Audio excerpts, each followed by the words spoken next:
네, 반갑습니다. 물리치료사 임은환입니다. 특이한 케이스의 환자에 대해서 좀 설명을 하려고 합니다.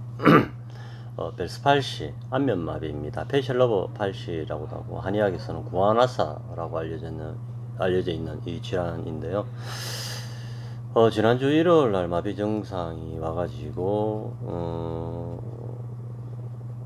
네, 일주일, 오늘이 토요일, 어제 금요일이었으니까 5일 만에 저희 병원에 내원을 했고, 제가 이 환자를 맡게 되었는데요. 우리가 벨스팔시라고 하면 뇌신경 손상에 의해서 안면신경이 마비가 되는 경우가 있습니다. 그런 경우에는 영원히 회복이 안 되는 것으로 알려져 있고, 뇌신경 손상이 아니라 다른 원인에 의해서 얼굴 쪽으로 들어오는 제7번 뇌신경이라고 하죠. 그 페이셜 러브가 이제 손상이 된 경우에는 거의 다 회복이 되는 것으로 알려져 있습니다. 통상적으로는 우리가 말초신경이 손상이 되게 되면 왈러 변성이 진행이 되게 되는데, 완전히 변성이 되고 난 다음에 다시 재생을 해 오는 과정에 말초신경은 하루에 1mm씩 평균적으로 자라게 되고, 통상적으로는 6주 정도면 완성이 된다라고 이야기를 합니다. 인체에서 가장 긴 신경이 사이틱 너브라고 알려져 있는데, 사이틱 너브 또한 한 6주 정도면 완성이 된다라고 이야기를 해요. 하지만 그 시간을 지나서 6개월이 지났는데도 불구하고 회복이 되지 않으면 연구장애로 가는 것으로 알려져 있습니다.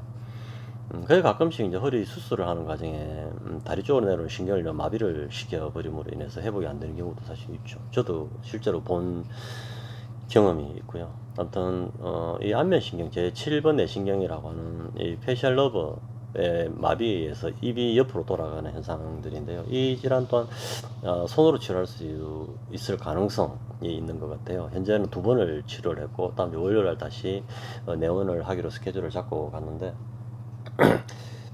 생각보다는 빨리 회복시킬 가능성은 있을 것 같은데, 사실은 처음 해보는 질환이라서 어떻게 진행이 될지는 잘 모르겠습니다. 추경과를 다시 말씀을 드리도록 할 거고요.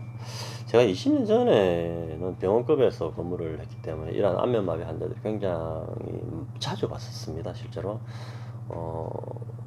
그때는 이제 EST라고 하는 전기 자극기가 있었죠. 유일하게 이제 직류 전류 자극기였습니다. 현재는 물리치료실에 이제 직류 자극기가 없고 거의 100% 교류 전류 치료기만 들어가 있는데, 직류 전류를 쓰는 이 EST, 일렉트리컬 스티뮬레이션 트리트먼트의 약자인데, EST를 가지고 단속 직류를 써서 전기적 자극을 통해서 수축을 탁탁탁탁 이렇게 시켜주면서 네, 탈신경 위축을 예방하려고 하는 치료들 해왔었죠. 그 외에는 좀 신경이 돌아올 때까지 기다리면서 조금 이제 해왔던 것인데, 그렇지 말고, 안면신경을 압박을 하고 있는 그 인자가 무엇인지를 한번 고민을 해보고 치료 타겟을 목으로 가져갈 수 있다면 회복시킬 가능성이 있지 않을까라는 생각을 하게 되는 것입니다. 그래서 이 환자 또한 치료 경과를 보면서 다시 말씀을 드리도록 하겠습니다.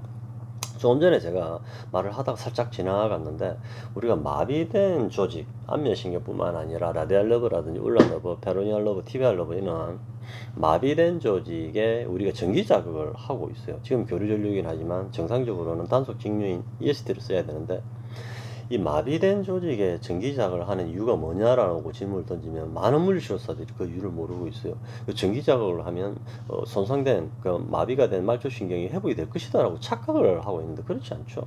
국가고시 문제이기도 한데, 이 마비된 조직에 말초신경에다가 ESD를 자극을 하는 이유는 탈신경 위축을 예방하기 위한 목적이다라는 것입니다. 그래서 현재까지는 그 어떤 자극을 준다 하더라도 손상된 신경의 회복을 촉진시킬 수 있는 방법은 없다라는 것입니다. 그렇다면 왜 전기 자극을 하고 마사지를 하고 하느냐라고 하는 것은 말초신경은 알아서 회복이 되는 것입니다. 앞서 말씀드렸듯이 신경이 손상이 되면 왈러 변성으로 진행을 원입으로 쭉쭉쭉 해나가게 되는데, 왈러 변성이 끝나고 나면 다시 근입으로 재생을 시작을 하게 됩니다. 그것은 하루에 1mm씩 재생이 되고, 재생이 이제 완성이 되게 됩니다. 완성이 되면 그 손상된 마비된 그 근육으로 신경 신호가 오게 되겠죠.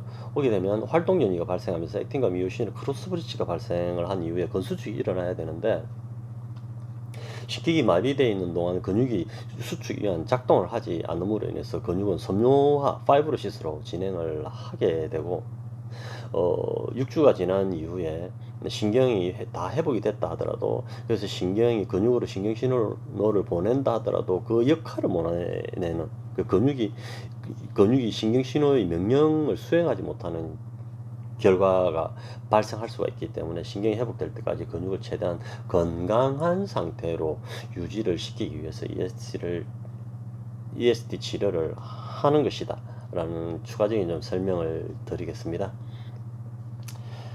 네, 벨스팔시 아까 했던 변평족 뿐만 아니라 이 벨스팔시 환자 또한 치료를 쭉 해나가면서 경과가 어떻게 되는지 계속 알려드리도록 하겠습니다. 네, 이상으로 마치겠습니다. 즐거운 주말 보내십시오. 감사합니다.